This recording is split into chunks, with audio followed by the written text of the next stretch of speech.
Hello friends, सभी को नमस्कार और सभी को गुड मॉर्निंग फ्रेंड्स। आज बात करने वाले हैं रीट वैकेंसी में एक भूगोल में वायुमंडल संगठन एवं संरचना का एक टॉपिक दिया हुआ है।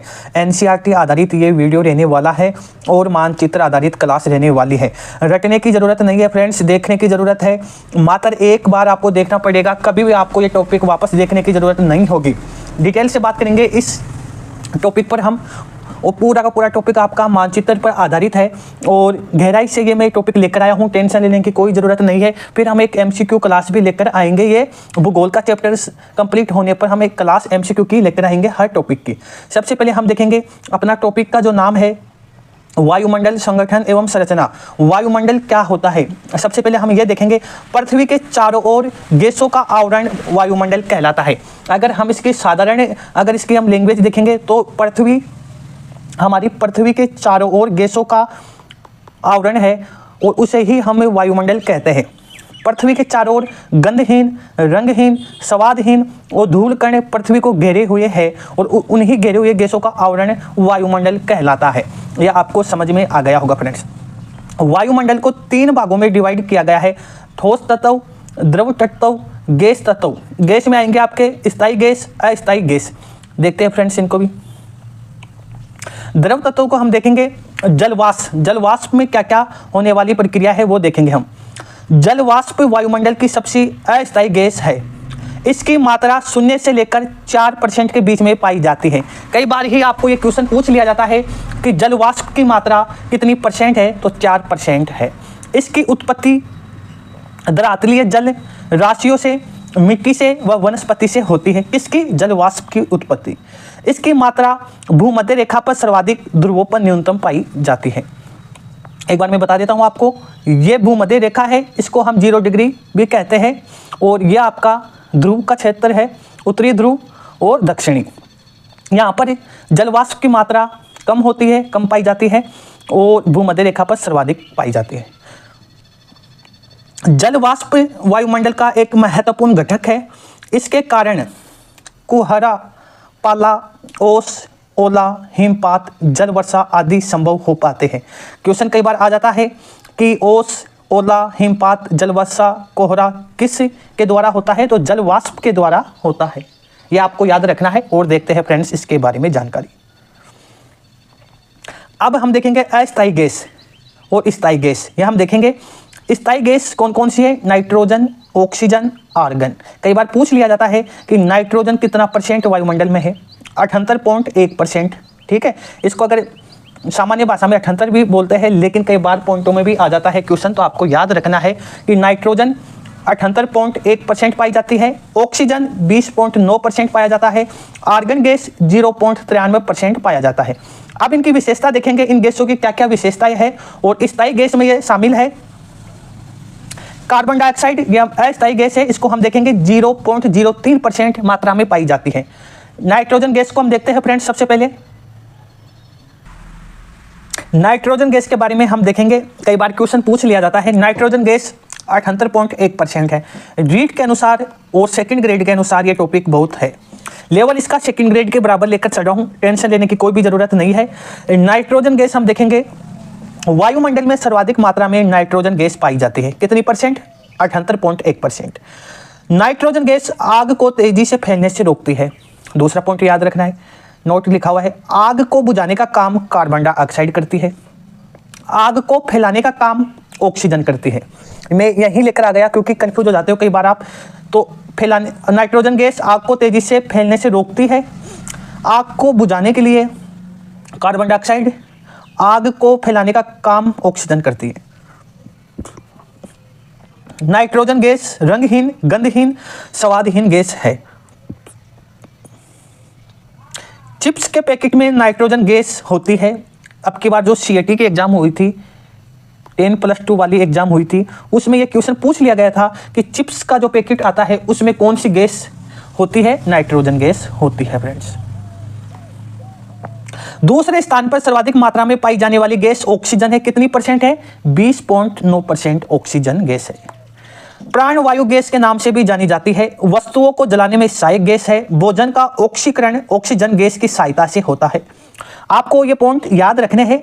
20.9 ये गैस वायुमंडल में पाई जाती है और नाइट्रोजन पाई जाती है 78.1%। ठीक है फ्रेंड्स, और देख लेते हैं ऑर्गन गैस के बारे में। हम देखेंगे 0.93% वायुमंडल में यह गैस पाई जाती है।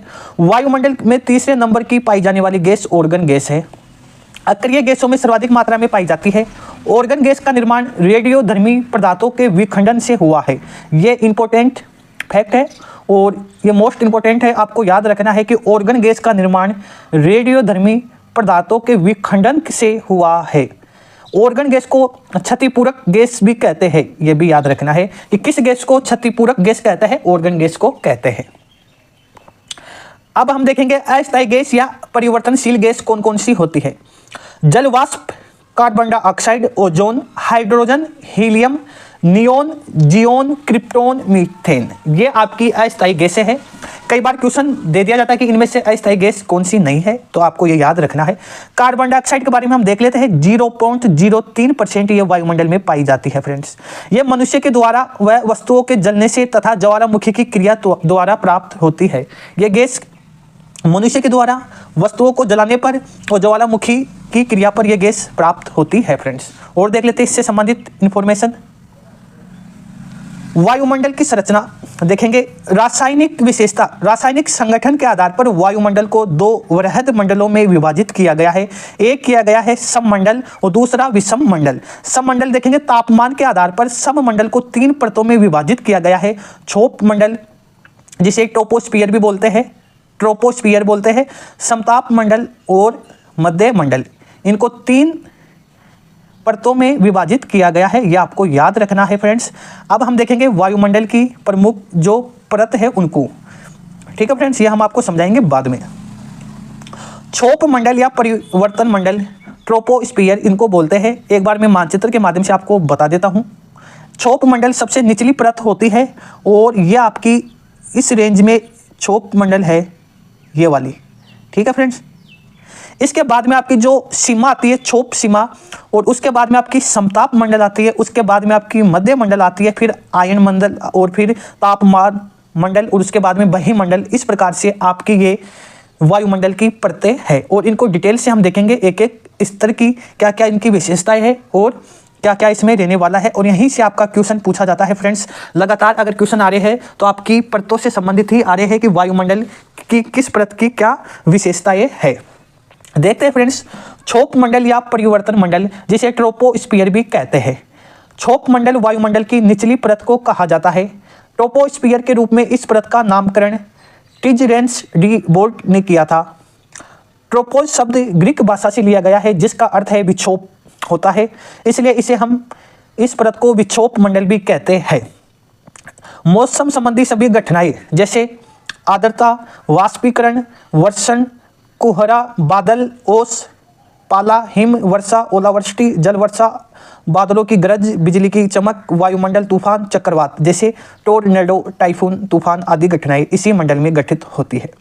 आपको मात्र इसमें यही याद रखना है फ्रेंड्स कि मौसम से संबंधित जितनी भी घटनाएं हैं, जैसे वर्षा होना, पाला पड़ना, ओस आना, हिम, ओलावृष्टि आना, कोहरा, चमक, बिजली की चमक, बादलों की गरज, वायुमंडल तूफान, इस प्रकार की सभी घटनाएं आपको क्षोभ मंडल यानी हमारा जो परिवर्तन मंडल है, जिसे हम ट्रोपोस्फियर कहते हैं, इसमें यह गठित होती है। क्षोभ मंडल की और विशेषताएं हम देखें तो इस मंडल की ऊंचाई भूमध्य रेखा पर तो 16 से 18 किलोमीटर है। इस प्रकार से आपकी यह है। ठीक है फ्रेंड्स, और यह भूमध्य रेखा पर तो इसकी लंबाई कितनी होती है, ये आपका भूमध्य मान लो इस रेखा को, तो इसकी 16 से लेकर 18 किलोमीटर की होती है।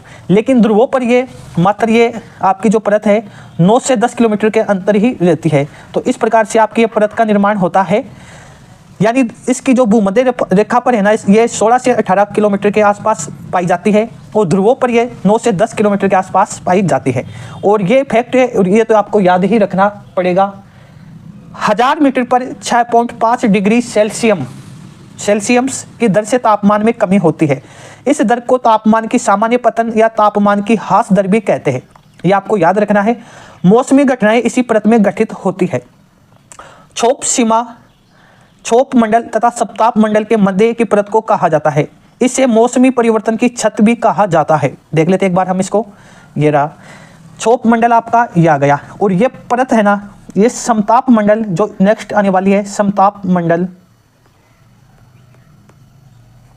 और छोप मंडल जो फर्स्ट है, निचली परत है छोप मंडल, और जो इसकी बीच की जो परत है इसको हम क्या बोलते हैं, छोप सीमा बोलते हैं, जो यहाँ रेफरेंस। ठीक है, अभी आपको समझ में आ गया होगा। ये री, इसके बाद में आपकी ये परत आएगी और इसके बाद में ये परत आएगी और इसकी भी विशेषता है। अब हम देखेंगे समताप मंडल। तो कई बार आपको क्रम पूछ लिया जाता है कि सबसे पहली परत कौन सी आती है, उसके बाद में कौन सी परत आती है। तो सबसे पहली जो परत आती है आपकी छोप मंडल आती है, उसके बाद में आपकी ताप मंडल आती है, फिर आपकी आती है मध्य मंडल, फिर उसके बाद में आपकी आयन मंडल, फिर आपका तापमान मंडल, उसके बाद में आपका बही मंडल। इस प्रकार से आपका ये या आपकी इस प्रकार से आती है परत। ठीक है, और ये परत आपको याद भी रखना है फ्रेंड्स।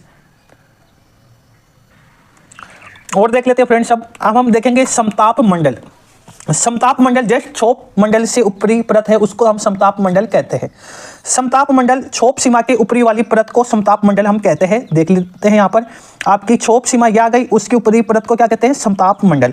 अब इसकी हम देखेंगे विशेषताएं। समताप मंडल की ऊपरी सीमा को स्ट्रोपोज कहा जाता है। ये कई बार पूछ लिया जाता है कि स्ट्रोपोज सीमा किसके मध्य होती है, तो ये आपकी समताप मंडल की ऊपरी सीमा को कहते हैं। औसत रूप में समताप मंडल की ऊंचाई 50 किलोमीटर मानी जाती है।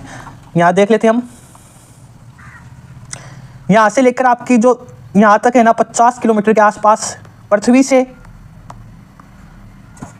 50 किलोमीटर ऊपर की जो सीमा होती है समताप मंडल आपकी कहलाती है फ्रेंड्स। छोप सीमा के ऊपर लगभग 1 किलोमीटर तक तापमान में स्थायित्व पाया जाता है। यहाँ तापमान समान रहने के कारण इस परत को समताप मंडल कहते हैं। इस मंडल में समताप प्रक्रिया पाई जाती है, तापमान इसमें समान पाया जाता है, बरसात नहीं होती, ओलावृष्टि नहीं होती। जो छोप मंडल में होती है वो प्रक्रिया इस मंडल में नहीं होती है। इसी कारण इस मंडल में कुछ विशिष्ट बादलों का निर्माण होता है जिन्हें मुक्ताब मेघ कहते हैं। ये इंपॉर्टेंट है और ये याद ही रखना है आप लोगों को कि किस मंडल में मुक्ताब मेघ पाए जाते हैं। तो मुक्ताब मेघ आपके समताप मंडल में पाए जाते हैं और हेलीकॉप्टर, हवाई जहाज इसी मंडल में उड़ते हैं। ओजोन परत समताप मंडल में पाई जाती है। कई बार पूछ लिया जाता है कि ओजोन परत किस मंडल में पाई जाती है, तो आपकी समताप मंडल में पाई जाती है फ्रेंड्स। छोप मंडल में आपकी बारिश हो रही है, ओलावृष्टि हो रही है, बिजली की चमक, गरज बादलों की है, और इस समताप मंडल में आपके प्लेन, हेलीकॉप्टर सभी इसी समताप मंडल में उड़ते हैं। ओजोन परत के बारे में हम देखें तो यह सूर्य से आने वाली पराबैंगनी विकिरणों को अवशोषित कर लेती है। पराबैंगनी विकिरण त्वचा कैंसर की समस्या उत्पन्न करती है, यह आपको याद रखना है। और पृथ्वी से इसकी ऊंचाई कितनी है, 50 किलोमीटर की है। मध्य मंडल के बारे में हम देख लेते हैं। मध्य मंडल का विस्तार 50 से लेकर 80 किलोमीटर की ऊंचाई तक पाया जाता है। इस मंडल की ऊपरी सीमा को मिसोपोज कहते हैं। मिसोपोज ये रहा, ठीक है फ्रेंड्स। इस मंडल में निशाब्दीप्त मेघ का निर्माण होता है। निशाब्दीप्त मेघ का निर्माण किस मंडल में होता है, मध्य मंडल में होता है। सबसे ठंडा मंडल भी माना जाता है। उल्कापिंड की घटनाएं इसी आपकी मंडल इसी परत में पाई जाती है। उल्कापिंड इसी मंडल में गठित होता है। तो ये आपको याद रखना है कि सबसे पहले कौन सी आई आपकी परत, छोप मंडल, उसके बाद में आपकी आई समताप मंडल, उसके बाद में आई आपकी मध्य मंडल, और सभी की हमने एक एक विशेषताएं हम आपको बताया है फ्रेंड्स। अब देख लेते हैं हम ताप मंडल। मध्य मंडल के ऊपर स्थित वायुमंडल की परत को ताप मंडल कहा जाता है। ताप मंडल को 2 उपमंडलों में विभाजित किया गया है, आयन मंडल और बही मंडल। अब इनकी विशेषताएं हम देखेंगे। आयन मंडल कुछ विद्वानों ने आयन मंडल का विस्तार 80 से 640 किमी तक बताया है, जिसमें ऊंचाई के साथ कई परतों का निर्माण होता है। जैसे आपकी परत देखेंगे हम, सबसे पहले डी, ई, एफ और जी परत, ये किस मंडल में पाई जाती है, आयन मंडल में। डी परत देखेंगे, इस परत का विस्तार 80 से लेकर 100 किमी के मध्य है। एक बार मैं पेन को चेंज कर लेता हूँ। ये आयन मंडल की सबसे निचली परत है। यह परत न्यून आवर्ती रेडियो तरंगों का परावर्तन करती है तथा मध्यम और लघु तरंगों को सोख लेती है। यह परत सूर्यास्त के साथ लुप्त हो जाती है क्योंकि यह एक सौर्थिक विकिरण से संबंधित होती है। ई परत हम देखेंगे, इस परत को केनली हेविसाइड परत भी कहा जाता है। इस परत का विस्तार आपका 100 से लेकर 150 किमी की ऊंचाई तक सीमित होता है। इस परत में मध्यम रेडियो तरंगों को परावर्तित करती है। एफ परत देखेंगे, इस परत का विस्तार 150 से लेकर 380 किमी तक है। इससे एप्लेटिन परत भी कहा जाता है। जी परत को देखेंगे, ये परत आपकी 380 से लेकर 640 किमी के मध्य पाई जाती है। संभवतः ये परत दिन व रात दोनों समय रहती है। तो यह आपकी परतें हैं और इनकी विशेषताएं हैं, यह आपको याद ही रखनी है। कई बार आपको ये पूछ लिया जाता है कि डी परत कितने किलोमीटर के अंदर पाई जाती है, ई परत कितने किलोमीटर के अंदर पाई जाती है, इस प्रकार के ये क्वेश्चन पूछ लिया जाता है। बहिमंडल की विशेषता देखेंगे, सबसे लास्ट में आता है बहिमंडल। और बहिमंडल की विशेषता हम देखेंगे, कुछ महत्वपूर्ण इसकी विशेषता है। बहिमंडल में हवा इतनी पतली है कि इसे निर्वात माना जाता है। यह मुख्यतः हाइड्रोजन और हीलियम से बना है। यह पृथ्वी को सूर्य और अन्य तारों से आने वाली हानिकारक विकिरणों से बचाने में महत्वपूर्ण भूमिका निभाता है। यह सौर गतिविधि और अन्य कारकों के प्रतिक्रिया स्वरूप लगातार बदलता रहता है। यह बहिमंडल की विशेषता हमने आपको बताई है फ्रेंड्स। तो ये परतें आपके कंप्लीट हो चुके हैं और लगातार हमने आपको मानचित्र के माध्यम से और एनसीईआरटी क्लास के आधार पर हमने आपको समझाया है। एक बार हम आपको बता देते हैं। इस मानचित्र में हम देख लेते हैं। सबसे पहले आपकी छोप मंडल आया, उसके बाद में आपकी समताप मंडल की विशेषता हमने देखी, उसके बाद में हमने देखा मध्य मंडल की विशेषता, आयन मंडल की विशेषता, ताप मंडल की विशेषता। ये सभी विशेषताएं हमने देखी है। और अगर आपको वीडियो अच्छा लगे तो जरूर आप चैनल को सब्सक्राइब कर लेना। धन्यवाद।